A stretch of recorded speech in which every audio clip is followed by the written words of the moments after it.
ভাৰতীয় ৰেলৱে মাল গুদামত চাকৰি দিয়াৰ নামত নগাঁৱত এক বৃহৎ বজাৰ দালাল চম্পক কুমাৰ বৰা আৰু নীলমণি ডেকাৰ নেতৃত্বত লাখ লাখ টকা লুণ্ঠন নিবনুৱাৰ পৰা ইতিমধ্যে গ্ৰেপ্তাৰ কৰা হৈছে চম্পক কুমাৰ বৰা পলাতক নীলমণি ডেকা ৰাজ্যত চাকৰি দিয়াৰ নামত সংঘটিত হৈছে এক বৃহৎ কেলেংকাৰী আৰু ভাৰতীয় ৰেলৱে মাল গুদামত চাকৰি দিয়াৰ নামত দালাল চক্ৰই মিলি কোটি কোটি টকা লুণ্ঠন কৰাৰ ঘটনা আহিছে এতিয়া পোহৰলৈ নিশা নগাঁও সদৰ আৰক্ষী থানাৰ সন্মুখত যে এইসকল লোক দেখিছে এওঁলোক হৈছে ভুক্তভোগী 2018 বৰ্ষতে তেওঁলোকৰ পৰা ভাৰতীয় ৰেলৱে মাল গুদামত চাকৰি দিয়াৰ নামত দালাল চম্পক কুমাৰ বৰা আৰু নীলমণি ডেকাই মিলি লুটিলে লাখ লাখকৈ টকা কোনো প্ৰাৰ্থীৰ পৰা যদি 30,000 টকা লৈছে আন কাৰোবাৰ পৰা লৈছে আকৌ 50,000 টকা মুঠতে যাক যেনেকৈ পাৰে তেনেকৈয়ে লুটিছে দালাল দুটাই 2018 চনৰে পৰা চাকৰি দিম বুলি কৈ আভুৱা ভাৰি আছিল চম্পক আৰু নীলমণিয়ে কিন্তু অৱশেষত ৰূপায়ন্তৰ হৈ নগাঁও সদৰ আৰক্ষীৰ কাষ চাপিল ভুক্তভোগী এইসকল লোক নগাঁও সদৰ আৰক্ষী থানাত ইতিমধ্যে ৰুজু কৰা হৈছে গোচৰ আৰু আৰক্ষীয়ে আটক কৰিছে দালাল চম্পক কুমাৰ বৰাক পলাতক আনটো দালাল নীলমণি ডেকা এই সমগ্ৰ ঘটনা পোহৰলৈ অহাৰ পিছতে চাকৰিৰ বাবে ধন দি থোৱা যুৱক যুৱতীৰ মাজত লাগিছে এতিয়া হাহাকাৰ আৰু কেৱল নগাঁও জিলাতে যে এই কেলেংকাৰী সংঘটিত হৈছে এনে নহয় আৰক্ষীয়ে সঠিক তদন্ত কৰিলে পোহৰলৈ আহিব আৰু বৃহৎ সিন্ডিকেট গেং জালত পৰিব পাৰে বহু ৰৌবৰালিও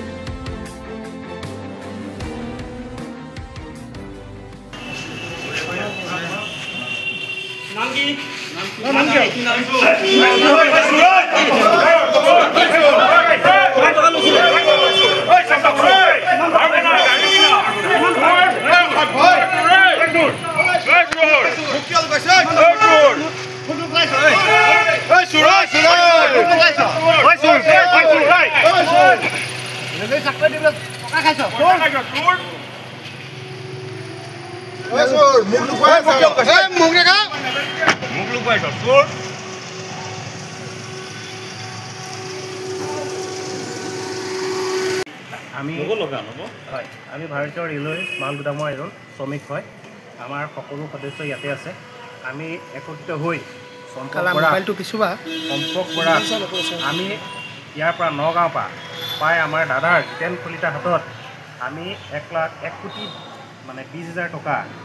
20 লাখ টকা তেওঁক আমি দিছিলোঁ আমি গোটাই ইয়াৰ পৰা 17জন মানুহে তেওঁ আজি ধৰি লওক যেতিয়া তেওঁৰ ঘৰত আমি যেতিয়া পইচা বিচাৰি যাওঁ তেওঁ আমাক দুবাৰকৈ ডকাইতি কেছ দিছে কোনে দিছিলে চম্পক বৰাই দিছিলে চম্পক বৰাই আৰু আমাৰ হবগাঁও থানাত তেওঁ লিখিত প্ৰতিবেদন দিছিলে যে আমি পইচাখিনি তেওঁক ঘূৰাই দিম তেতিয়া আমি মান্তি হৈ পেলাই তেওঁক কৈছিলোঁ আমাক 50 লাখ টকা হ'লেও দিয়ক আমাৰ পইচাখিনি আপুনি ঘূৰাই দিয়ক তেওঁ আমাৰ কামখিনি একো নকৰিলে আৰু তেওঁ যে কৈছে আজি ভাৰতীয় ৰেলৱে মাল গুদাম ইউনিয়নটো মানে ফলছ তেওঁ বাপেকৰ সাধ্য নাই মই লিখি দিছোঁ তেওঁ আৰু আমাৰ এই কামখিনি 3 মাহ 4 মাহৰ ভিতৰত সম্পূৰ্ণ ক্লিয়াৰ হৈ যাব মই প্ৰতিশ্ৰুতি দিছোঁ আৰু তেওঁ মোক কৈছিলে এই কামখিনি নহ'লে মই আপোনাৰ বেবেজীয়া থানাত অন্তত মই আঁঠু কাঢ়িম তেওঁ আমাক প্ৰতিশ্ৰুতি দিছিলে কিন্তু আজি তেওঁ পইচা বিচাৰি আহিলে আমাক ডকাইতি কেছ দিছে 2বাৰ 3বাৰ তাৰপিছতো আমি গোটাই সদস্যখিনিক মাৰপিট কৰিবলৈ মোক মাৰিম বুলি তেওঁ মানে গুণ্ডা বাহিনী পঠিয়াইছে গাড়ী এক্সিডেণ্ট কৰাই মাৰিম কিবা কিবি বহুতখিনি কিবা কৰিছিলে আৰু আমাৰ ইউনিয়নটো যেনেকৈ বদনাম কৰিছিলে তেওঁ ইয়াত কোনো ফলছ গোটাই সদস্যসকলক আমাৰ মানে গোটাই যিমানখিনি সদস্য আছে আমাৰ যিজন আপোনাৰ প্ৰেচিডেণ্ট আছিলে আমাৰ ইনচাৰ্জ আছিলে ধন কুমাৰ ডেকা ডাঙৰীয়া যিমানখিনি আছে চবকে তেওঁ হাৰাশাস্তি কৰিলে আমাৰ এইখন আপোনালোকে ভাৰতীয় ৰেলৱে মানে আপোনাৰ মিনিষ্টাৰ অফ লেবাৰ এমপ্লয়মেণ্টৰ পৰা আহিছিলে তেওঁলোকক যেতিয়া গুদাম ছাৰ্ভেৰ কাৰণে তেওঁলোক আহিছিল গভৰ্ণমেণ্টৰ পৰা তেওঁ কৈছিলে আমাৰ ফলছ বুলি এইখন বন্ধ কৰিবৰ কাৰণে তেওঁ আমাক বহুত দিন আমাক মানে অৱস্থা নাইকিয়া কৰিলে চবৰ ওপৰত কেছ দিলে আমি চবেই মানে লাষ্টত বেল লৈ পেলাই ওলাব লগা হৈছে বহুতকেইজন ব্যক্তিয়ে তাৰপিছত এতিয়া তেওঁ কিহৰ কাৰণে সম্পূৰ্ণ তেওঁ পলাই ফুৰিব লগা হৈছে আজি মানে একমাত্ৰ ভুৱা চাকৰিৰ কাৰণে তেওঁ ভুৱা চাকৰি তেওঁ একো কৰিব নোৱাৰিলে কিন্তু আমাৰ যিটো ভাৰতীয় ৰেলৱে মাল গুদাম আছিলে এইটো কিন্তু ভুৱা নহয় বুজিছেনে এয়া আপোনালোকক গভৰ্ণমেণ্টৰ পৰা কাগজ দিছে আমি আপোনালোকক দেখাইছোঁ আজি গভৰ্ণমেণ্টৰ কাগজ আছে কাৰণে আজি সাহসত আমি আহিছোঁ ঠিক আছে হয় মই আপোনালোকৰ মিডিয়া চিটক জনাব বিচাৰোঁ এই চম্পক কুমাৰ বৰা আৰু নীলমণি ডেকাই ভাৰতীয় ৰেলৱে মাল গুদামত চাকৰি দিম বুলি কৈ প্ৰথমতে আমাক আহি পেলাই লগ কৰিছিল লগ কৰি তেওঁলোকে চিনাকি হৈ আমাক এইবিলাক ক'লে যে এনেকৈ চাকৰি দিয়া হয় তাৰ বিনিময়ত আপোনালোকে এখন কিবাকে পাব আপোনালোকৰ যি মানুহ আছে সেই আপোনালোকে গোটাই দিব মই তেওঁলোকে তেতিয়া ভাবিছোঁ যে আমাৰ বেকাৰ মানুহ আছে দেই মই নিজৰ কিছুমান আমাৰ যি ঘৰৰ মানুহ আছিলে আমাৰ সম্পৰ্কীয় মানুহ সেই মানুহখিনি মই অলপ তেওঁলোকৰ লগত লগ পোৱা দিলোঁ তেওঁলোকে আহি পেলাই তেওঁলোকৰ পৰা কাগজ পাতি চবখিনি বিচাৰিলে লগতে ক'লে যে আপোনালোকে আমাক পইচা দিব লাগিব ইয়াত প্ৰথম অৱস্থাতে তেওঁলোকক আমাৰ কিবা কাৰ্ড এখন দিয়া হ'ব সেইমতে তেওঁলোকৰ ক'লে কিমান 30,000 পৰা 50,000 টকা ভিতৰত আমাক এখন দিব লাগিব সেইটো আপোনাৰ 18 চনৰ কথা 19 চনৰ কথা তাৰমানে কৰোণা হোৱা সময় সেইখিনি সময়তে আমাক মানে তেনে ক'লে তাৰপিছতে ক'লে যে আমাৰ লগত যিজন ৰেডিঅ' মালগুদাম আৰু এজন মানুহ আছে তেওঁ গোটেইখিনি কাম কৰে তেওঁ বাকী যিকেইটা আছে কাম চাকৰি দিয়াৰ ক্ষেত্ৰত তেওঁলোকে কৰিব আমি পঞ্চায়ত আপোনালোকক চিনাকি কৰি দিম চম্পক কুমাৰ বৰা তেওঁ মানে কৈছে যে এয়া আমাৰ যিখিনি চম্পক বৰা আমি দিব লাগিব তেওঁ গোটেই আপোনালোকক কাৰণে ভাৰতীয় ৰেলৱে মালগুদামৰ মানুহক দিম গৈ মানে কিবা কাৰ্ডৰ কিমান টকা ল'ব আমাৰ পৰা আপোনাৰ প্ৰত্যেকজনৰ পৰা কিছুমানৰ পৰা 30,000 টকা কিছুমানৰ 50,000 টকা এনেকৈ কৰি পেলাই তেওঁ 30,50,000 টকা তেওঁ লৈ গৈছে নীলমণিয়ে মানে এজনৰ পৰা 30,000 50,000 যাক যেনেকে পাইছে মানে কিমান মান আছে মানুহ প্ৰায় আছিলে 70 জন মানুহ আছিলে তাৰে তাৰমানে প্ৰথম আপোনালোকৰ কণ্টেক্ট কোনে কৰে কণ্টেক্ট মানে তেওঁ শিৱৰাত্ৰিত আমি শিৱৰাত্ৰি পথ আমাৰ পুলিচ হিচাপে এই শিৱৰাত্ৰিতে আপোনাৰ তেওঁ আহি পেলাই চিনাকি হৈছিলে নিজে এই নীলমণি নাথ পেট বহা আপোনাৰ এই ডিমৌ পেট বহা চিনি নাপাওঁ আমি প্ৰথম অৱস্থা তেওঁলোকে আহি পেলাই আমাৰ লগত চিনাকি লাগি হৈছিলে পিছত আহি পেলাই তেওঁ আমাৰ লগত চিনাকি হৈছে নেক্সট সোমবাৰ তাত আহি পেলাই ক'লে যে আপোনালোকে ইয়াত থাকে মানে আমি আহিছিলোঁ যোৱাকালি শিৱৰাত্ৰিত গতিকে এনেকৈ কথা এটা আছে আপোনালোকৰ কোনোবা প্ৰাৰ্থী চাৰ্থী আছে নেকি যদি আছে আপোনালোকে আমাক কওক দিব ভাৰতীয় প্ৰথম অৱস্থাতে তেওঁলোকে গ'লে তাৰপিছতে আহিলে তেওঁ ক'লে যে আমি অফিচাৰজনক আমি লৈ আহিম অফিচাৰজনক আপোনালোকে বাকী কথাখিনি তেওঁলোকে পাতিব চাকৰি নামত আপোনালোকে পইচা পাতি দিব লাগিব আমি হ'ব বা তেখেতক লৈ আহিব তেতিয়াই তেওঁ মানে এই মানুহজনক তেওঁ লৈ আহিলে এই চম্পক কুমাৰ বৰা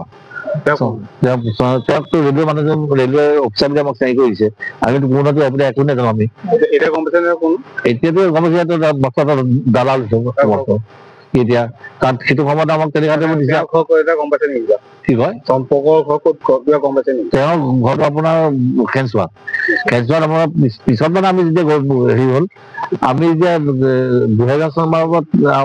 আমাক চিনাকি কৰিছিলে নীলমণিয়ে নীলমণিয়ে চিনাকি কৰি দিয়াৰ পিছতে আমি তেওঁ যেতিয়া আহি পেলাই ক'লে যে এতিয়া আকৌ লিংক আপ কৰিব লাগিব চাকৰিটোৰ কাৰণে মানুহক দিব লাগিব অফিচক তাৰমানে আপোনালোকে 4 লাখ টকাকৈ আমাক জমা দিব লাগিব মানে কথা এনেকুৱা হ'ল যে কৰোণা আগতে 2018 চনৰ পৰা এই লেনদেনটো চলিছে তাৰপিছত 2020 চনত 22 চন মানৰ পৰা তেওঁ পুনৰ আমাৰ পইচা নিব আৰম্ভ কৰি দিলে 4 লাখ টকা 3 লাখ চনত আপোনালোকে ওলাই আহিলে মানে কি ভাবিলে এতিয়া 2023 চনত তেতিয়া মই আপোনাক 25 চন নহয় 2023 চনৰ কথাটো কৈছিলো 2023 চনত মই এটা অসুখ হোৱাৰ কাৰণে মই বাহিৰত পৰিবলগীয়া হ'ল তেতিয়াই তেওঁ মই লগত যোগাযোগটো মই কৰিব আহিম যাওঁতে গম পালো যে এইটো ৰেলৱে বস্তুটো এতিয়া হোৱা খা নাই কিয় বোলে তেওঁ বোলে পইচা পাতি দিয়া নাই বা হেৰি কৰা নাই কি কয় গোটেইবিলাকৰ মনত মোৰ চিনাকি যিখিনি মানুহ আছিলে প্ৰায় কোটিৰ ওচৰতে হ'ব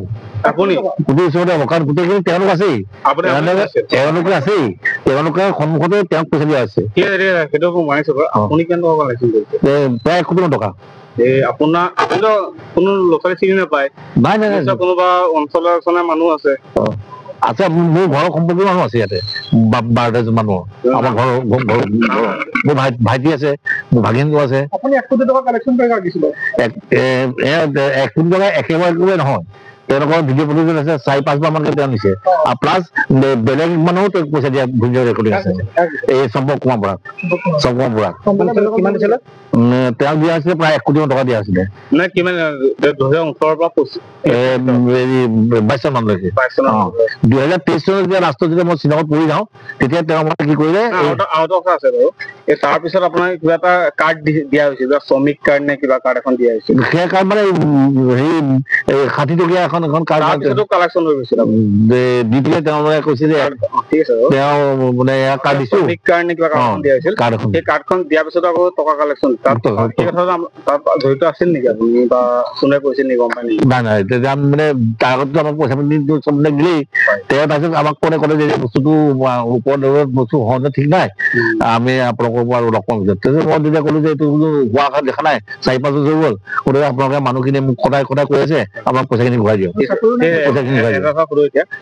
আপোনাৰতো ৰেলৱে জড়িত নহয়, ৰেলৱে কোনো মানুহ জড়িত আছিল নৰ্থ ইষ্ট ৰেলৱে হওক বা আমাৰ ৰেলৱে তেনেকুৱা আমি একো গম নাপাওঁ কাৰণ তেওঁ আমাক কোনো মানুহৰ চিনাকি কৰি নিদিয়ে। তেওঁ কয় যে আমি চম্পক কুমাৰ বৰাই নীলমণি নাথ। পাছত যেতিয়া গম পাইছো তেওঁলোকৰ মানে এইবিলাক এটা মানে চবুকৰ পইচা পাতি আনি থাকে ভুৱা এওঁলোক বুলি গম পাই পেলাই মই পইচা খুজিলো। পইচা খোজোতে তেওঁলোকে কি কৰিলে আমাক পইচা দিম বুলি কৈ পেলাই ভাবুকি দিব ললে। পিছত আপুনি ইলিগেল বুলি গম পালে যিখিনি ল'ৰা ছোৱালী টকা ললে লৈ পেলাই আমি আকৌ হ'ব কথা এখন এজাহাৰ দিছিলো। সেইটোতো আপুনি লৈছিল তেওঁলোকক কি পইচা পাতি উঠাই দিছিলে? মই তেওঁলোকৰ পৰা পইচাখিনি লওঁতে তেওঁলোক নিজেও আছে, গোটেইখিনি ল'ৰাখিনি আছে। তেওঁলোকে চোতালত থাকি তেওঁ কয় যে মই গোটেইখিনি সময় লওঁ ঘৰ ভিতৰতে মই লৈ লওঁ। তেতিয়া মানে মই দেখিলো যে তেওঁতো অকলে এইবিলাক হেৰি কৰিব পাৰে, সেইকাৰণে মই ভিডিঅ' এটা ক্লিপ এটা মই ৰাখি দিম। চমু কৰিলে কথা কয় যে কমিশ্যন আপুনিও পাইছিল বুলি, তেতিয়া কাৰণ মানুহখিনি আছেই। মই যদি কমিশ্যন পাইছো তেনেহলে আপোনালোকে চাওক মোক মোৰ পান কাৰ্ড আছে, হেৰি আছে, ঘৰ আছে, গোটেইবিলাক আপোনালোকে গোটেইবিলাক এফালৰ চালে আপুনি গম পাব। আৰু মই নগাঁৱত এতিয়াই নহয় হেল্পৰ কাৰণে কৰিলে মোৰ নিজৰ ভাতৃ যিটো চম্পক এতিয়া সোমাই দিয়া আছে মই আৰ্টি গাড়ীখনো মই বিক্ৰী কৰি পইচা দিছো যাতে তেওঁলোকৰ কিবা এটা সংস্থাপন এটা হওক বুলি। গতিকে তাৰপিছত যদি তেওঁলোকে এইটো বোকা মিছা কথা। আপুনি কি বিচাৰে? তেওঁ বিশেষ তেওঁ পইচাবিলাকক প্ৰাৰ্থীবিলাকক পইচাখিনি ঘূৰাই দিয়ক। তেওঁলোকক কিমান প্ৰাৰ্থী আছিল? প্ৰাৰ্থী 70জনৰ পৰা প্ৰায় 35জন মান পিছত নকৰিলে। মানে মানে 40-45জন মান মানে পিছত পইচা দিলেগৈ।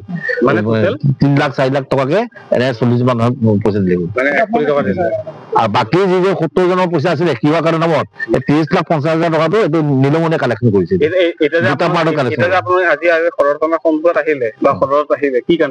আমি তেওঁ ইমান দিন আমাক যে দেৰি হৈ আছে দিছিলো, সেইটো কাৰণে আমি এটা কেছ ফাইল কৰিছো তেওঁৰ ওপৰত। কি বুলি কেছ কৰিলে? যে তেওঁ আমাৰ পৰা মালগোদামৰ নামত পইচা পাতি দি পেলাই গোটেই ল'ৰা ছোৱালীখিনিৰ পৰা পইচা পাতি দি পেলাই মিছা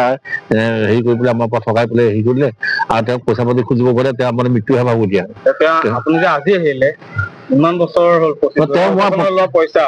25 আজি প্ৰায় 8-9 বছৰ আজি কিয় আহিলে? না তেওঁ ঘৰতো আমি গৈছো, ল'ৰাবিলাকো লৈ গৈছো। ঘৰত গ'লো তেওঁ ঘৰত নাথাকে নাই বুলি কয়। আমি আজি না আজি 4 বছৰ মানৰ পৰা তেওঁলোকৰ আমি যিটো অনুসন্ধান আমাৰ পাতিত চলিছে প্ৰায় আজি 6-7 মাহৰ পৰা, তাৰপিছত সকলো সংস্থা হৈছে। তাৰ আগত আপোনালোকে কি কৰিছিল? আমি তাৰমানে মানুহখিনিয়ে হ'ব তেওঁক ফোন কৰিলে তেওঁ কয় চাকৰি হ'ব, আমাৰ চিন্তা কৰিব নালাগে চাকৰি হ'ব। সেইবুলি আমাক মানে ভুৱা কি হয় চাকৰি নাই, কোনেও নাই। পইচা পইচাটো ৰিকভাৰী কৰিবৰ কাৰণে আমি তেওঁক বাৰম্বাৰ কোৱাৰ পিছত তেওঁ দিয়া নাই। যিখন কাৰ্ড দিয়া হৈছিল আপুনি থকা অৱস্থাত যিখিনি আপোনালোকৰ টকা ললে আপুনি থকা অৱস্থাত সেই কাৰ্ডখিনি দিয়া হৈছিল নে সেই নিৰ্দিষ্ট মানুহখিনি? দিছে মানুহখিনি কাৰ্ডখিনি এখন দিছে। সেই কাৰ্ডখন কেতিয়া দিয়া হৈছিল? যেতিয়া পইচা পাতি লৈ গৈছিল নীলমণিয়ে যিখিনি পইচা মানে টাইমটো 18-19 চন মানত কেতিয়া কাৰ্ড দিয়া হৈছিল? 5 সপ্তাহ পিছত 2000 চন মান হ'ব তেনেকুৱা। কি কয় জিতেন কলিতা।